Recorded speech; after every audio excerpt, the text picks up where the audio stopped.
तो हेलो दोस्तों, कैसे हैं आप लोग। आई होप कि आप लोग बहुत ही अच्छे होंगे। देखिए, जो हम लोग मार्केट पढ़ रहे हैं उसी को आज हम लोग क्या करते हैं, बढ़ाते हैं आगे। तो जैसे हम इसके पीछे हम बता दें आप लोगों को, क्या आगे पढ़े थे। हम लोग पढ़ लिए हैं कि मार्केट क्या होता है, मार्केट के लिए जो आवश्यक तत्व है वो क्या होते हैं, मार्केट कितने तरह का होता है वही सब पढ़े। जैसे कि पूर्ण प्रतियोगिता क्या होता है, और पूर्ण प्रतियोगिता क्या होता है, एक अधिकार बाजार किसे कहते हैं। और पूर्ण प्रतियोगिता में भी बहुत सारे टाइप का होता है जो कि हम लोग पढ़ लिए। अब उसको आगे हम लोग पढ़ेंगे आज, लागत और आय। और लागत और आय जब हम लोग पढ़ रहेंगे, इसके बाद ही जो क्वेश्चन आएगा आगे उसको हल कर पाएंगे कि क्या होता है, क्योंकि जो इसका ग्राफ है ये आगे आने वाले के लिए बहुत ही क्या है, ज़रूरी है।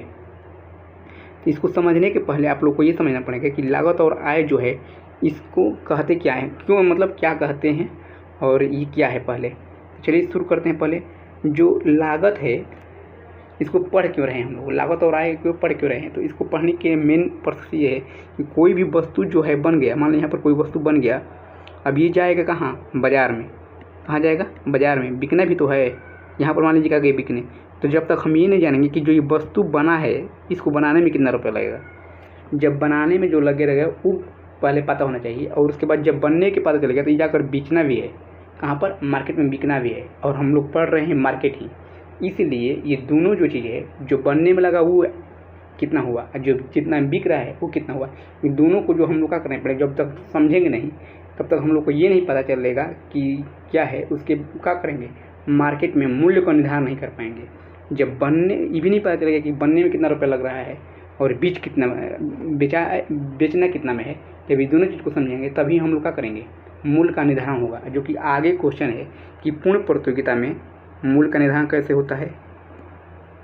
फिर होता है कि एकाधिकार में मूल्य का निर्धारण कैसे होता है। फिर एक जगह कि अपूर्ण प्रतियोगिता में मूल्य का निर्धारण कैसे होता है। तो जब हम लोग लागत और आय को नहीं पढ़ेंगे तब तक फिर मूल्य का निर्धारण मार्केट में नहीं कर पाएंगे। इसीलिए ये जो टॉपिक है इसका जो ग्राफ होता है, चाहे जो इसका थोड़ा सा छोटा सा कंसेप्ट होता है, इसको जानना हम लोग के लिए क्या है, ज़रूरी है। तो चलिए शुरू करते हैं हम लोग। तो लागत और आय को समझने पहले मोटा मोटी समझते हैं कि लागत और आय होता क्या है।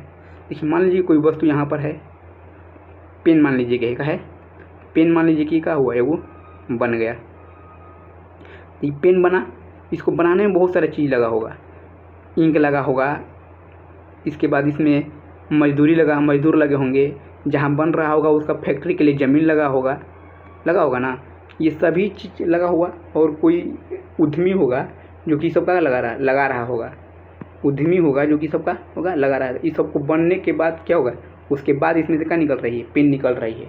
ये सभी चीज़ लगने के बाद तो सबको पैसा देना पड़ रहा है, जितनी चीज़ है। जैसे कि यहाँ पर क्या है, ज़मीन वाले को देना पड़ेगा पैसा, श्रमिक को देना पड़ेगा, जो उद्यमी है उसको लाभ भी मिलना चाहिए। ये सभी चीज़ों को पैसा जो देने के बाद ये क्या बनती है, एक पेन बनती है। तो पेन को बनने में ये सभी चीज़ों का देना पड़ेगा हम लोग पैसा। वो जितना पैसा हम लोग दे रहे हैं ना, उस सबको क्या बोलेंगे, मिलाकर लागत बोलते हैं। ये सभी चीज़ को देने के लिए जो पैसा होगा उसका बोलेंगे लागत बोलते हैं। तो इसी चीज़ को यहाँ पर हम लोग क्या लिखे हैं, इकोनॉमिक्स की भाषा में, यानी कि अर्थशास्त्र की भाषा में लिखा गया है, जिसको समझना है। इसमें लिखा है कि उत्पादन में लगे हुए विभिन्न साधनों पर उत्पादक को जो खर्च करना पड़ता है उसे उत्पादन व्यय या उत्पादन लागत कहते हैं। तो यहाँ पर जो विभिन्न साधन लिखा है ना, इसी का मतलब होता है ना कि विभिन्न साधन का मतलब ये हुआ कि भूमि, उसके बाद होता है कि श्रमिक, पूंजी, ये सभी चीज़ को क्या बोलेंगे, हम विभिन्न साधन बोलेंगे, क्योंकि सब पर पैसा देना पड़ता है। जैसे कि अगर भूमि आपके पास है, अगर आपके पास भूमि है तो उसके लिए क्या देना पड़ेगा, लगान देना पड़ेगा। अगर आपके पास श्रमिक हैं तो उनको क्या देना पड़ेगा, हमको श्रमिक को मजदूरी देना पड़ेगा। अगर मान लीजिए कि उसके बाद उद्यमी को क्या मिलना चाहिए, उद्यमी को लाभ प्राप्त होना चाहिए। तो ये सभी विभिन्न जो साधन है, इस सब पर जो खर्च किया जा रहा है वो सबको मिलाकर क्या बोलेंगे, उस सबको मिलाकर उत्पादन लागत बोलते हैं, यानी उसको लागत बोलते हैं। तो अब इसमें ये भी चीज़ याद करिए कि जो लाभ होता है वो भी इसमें शामिल रहता है, क्योंकि यह भी उसमें शामिल रहता है। तो ये समझ गए आप लोग कि लागत क्या होता है। अब लागत के बाद पढ़ते हैं कि लागत होते कितने तरह के होते हैं। लागत यानी व्यय एक ही चीज़ होता है, लागत कहिए चाहे व्यय एक ही चीज़ है। लागत यानी मतलब उसमें कितना खर्च हो रहा है। इसमें देखिए कुल पहले तो हो जाएगा कुल उत्पादक व्यय, फिर औसत लागत, फिर सीमांत लागत। कुल उत्पादक लागत का मतलब है कि जितने साधन हैं सब साधनों को जोड़कर जितना खर्च हो रहा है उन सबको अगर जोड़ेंगे तो उसको बोलते हैं कुल उत्पादक। जैसे कि भूमि पर कितना देना पड़ा हमको, ठीक, श्रमिक पर कितना देना पड़ा, जो हम लोग मशीन लगाए हैं, मशीन लगाएंगे ना तो उस पर कितना देना पड़ा, इस सभी को जोड़ने के बाद जो आएगा ना, सबको जोड़ने के बाद यहाँ पर उसको बोलते हैं कुल यानी कि टोटल लागत। ठीक, उसके बाद एक और है यहाँ पर कि टोटल लागत के बाद है कि औसत लागत क्या होता है। औसत लागत का मतलब ये है ना कि टोटल जो लागत है, टोटल लागत को जितने साधन हैं उससे अगर भाग देंगे तो क्या होगा, टोटल लागत होगा। मान लीजिए कि टोटल लागत है 500 और कुल साधन जो है ना वो 50 है, एक कितना हुआ औसत लागत 10।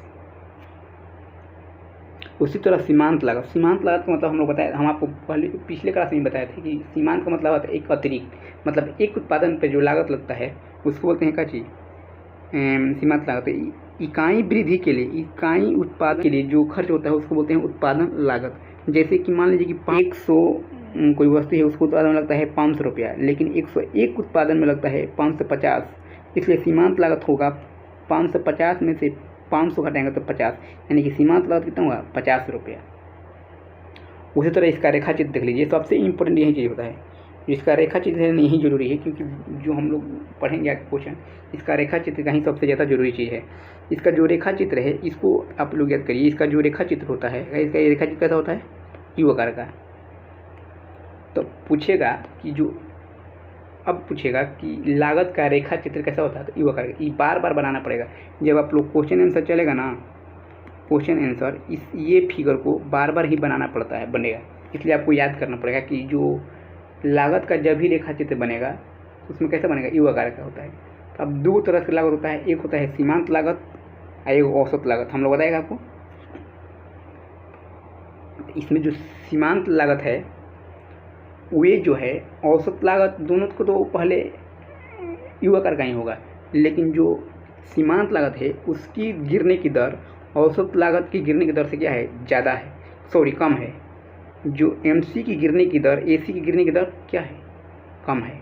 और एक और चीज़ अगर आपको देखने से पता चलता है कि जो औसत लागत अगर बढ़ रहा है यानी कि AC बढ़ रहा है तो MC भी क्या होगा, बढ़ेगा। अगर AC बढ़ रहा है तो MC भी क्या करेगा, बढ़ेगा। और दोनों का आकार यू आकार का होगा, ये भी हम बता दिया था। अब देखिए स्थिर लागत, ये लागत दो तरह का होता है, एक होता है स्थिर लागत, एक होता है परिवर्तनशील लागत। स्थिर लागत क्या होता है, स्थिर लागत अल्पकाल में उत्पादन में घटाने बढ़ाने से, अल्पकाल में उत्पादन के घटने बढ़ने से अगर जिस लागत पर कोई प्रभाव नहीं पड़ता है उसको बोलते हैं स्थिर लागत। जैसे मशीन, अल्पकाल में उत्पादन बढ़ाने घटाने के लिए जिस लागत पर कोई प्रभाव नहीं पड़ता है।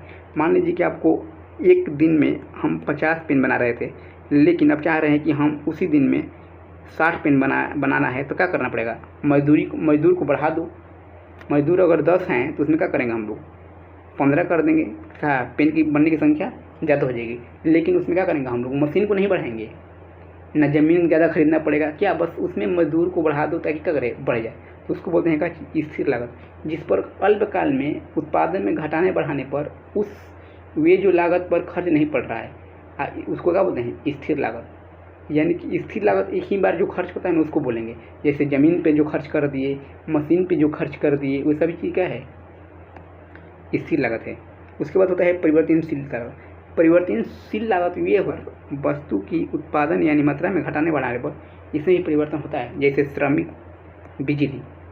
मान लीजिए कि अगर पेन 10 बन रहा था लेकिन अब बनना 15, तो क्या करना पड़ेगा, बिजली भी ज़्यादा लगेगा और श्रमिक भी लगेंगे।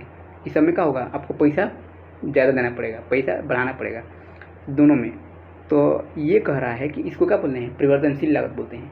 यानी कि उत्पादन को घटाने बढ़ाने के लिए जिस लागत पर परिवर्तन बोलता है उसको बोलते हैं परिवर्तनशील लागत। लेकिन उत्पादन घटाने बढ़ाने के लिए अल्पकाल में जिस लागत पर कोई परिवर्तन नहीं पड़ता है उसको बोलते हैं स्थिर लागत।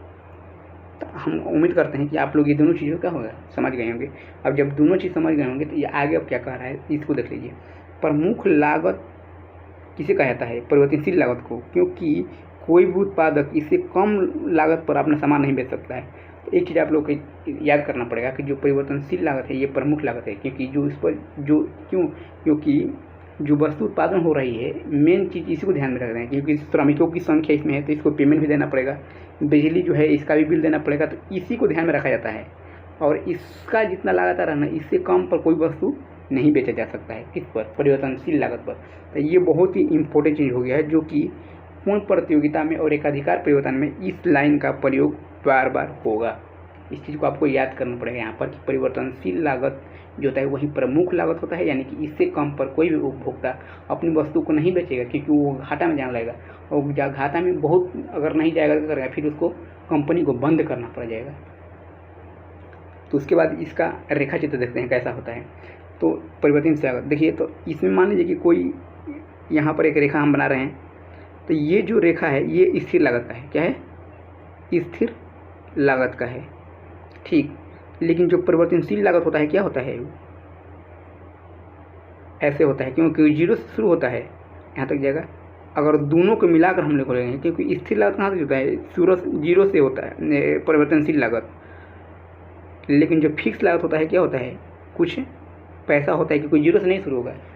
परिवर्तन स्थिर लागत जीरो से नहीं शुरू, क्योंकि ज़मीन खरीदना पड़ेगा, मशीन को लगाना पड़ेगा, तो इसमें जीरो नहीं है। ये डायरेक्ट क्या होता है?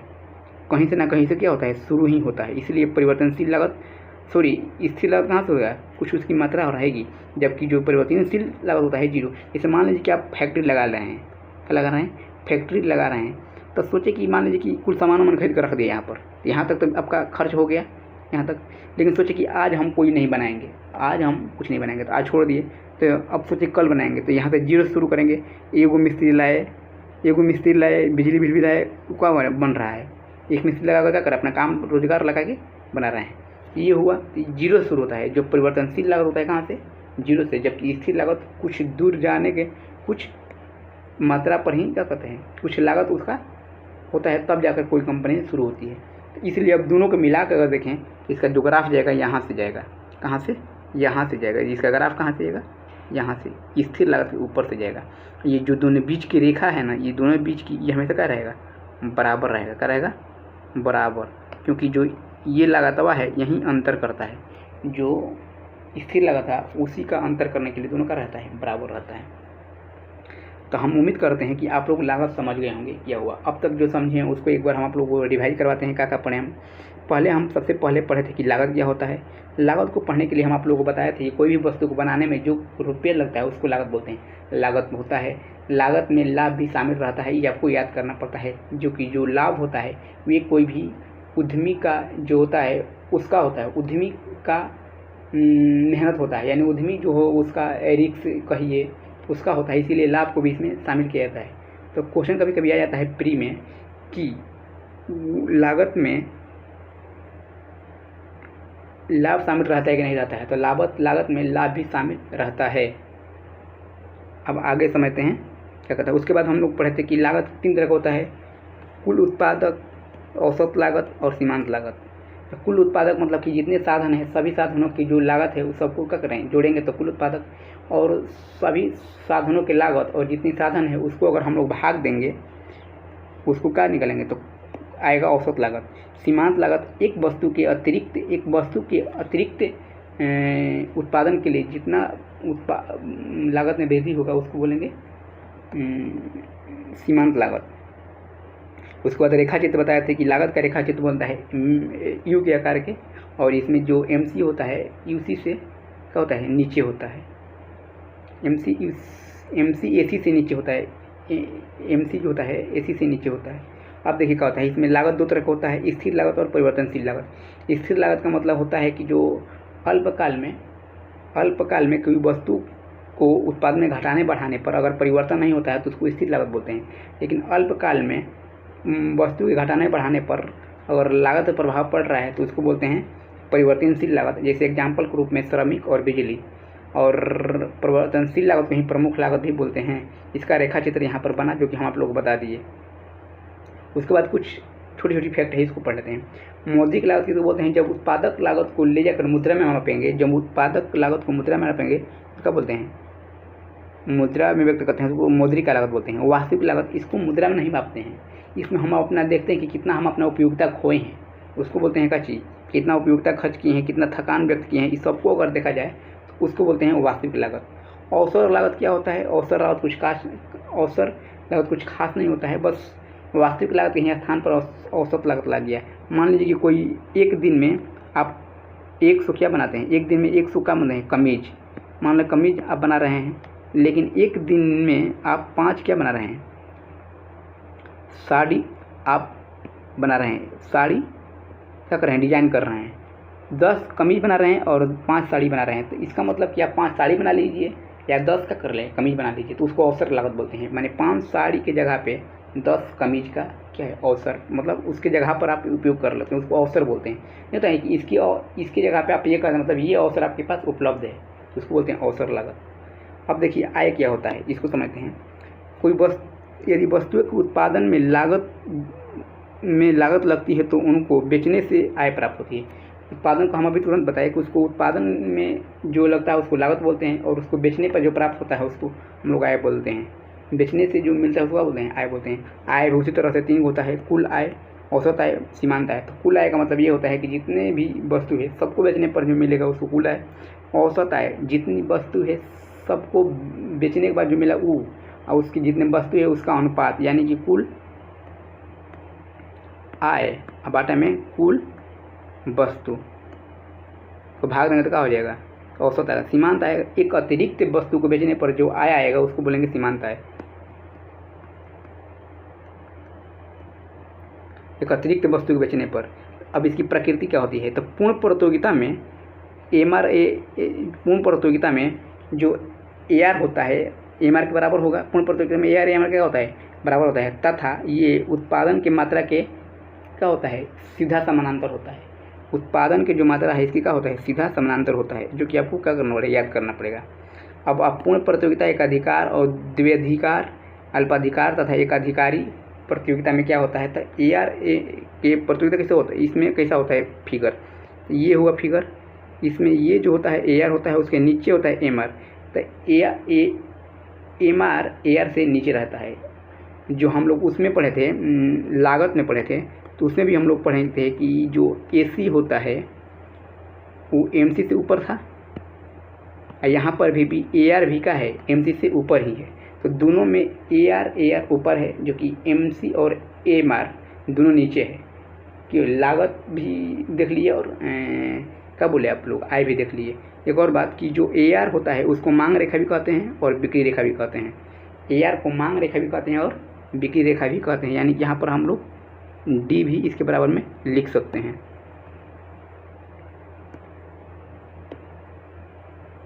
तो हम उम्मीद करते हैं कि ये चीज़ें आपको अच्छी लगी होगी। अब आगे हम लोग जो होगा उसमें हम लोग क्वेश्चन आंसर हल करेंगे। तो चलिए मिलते हैं फिर अगले क्लास में, तब तक के लिए धन्यवाद।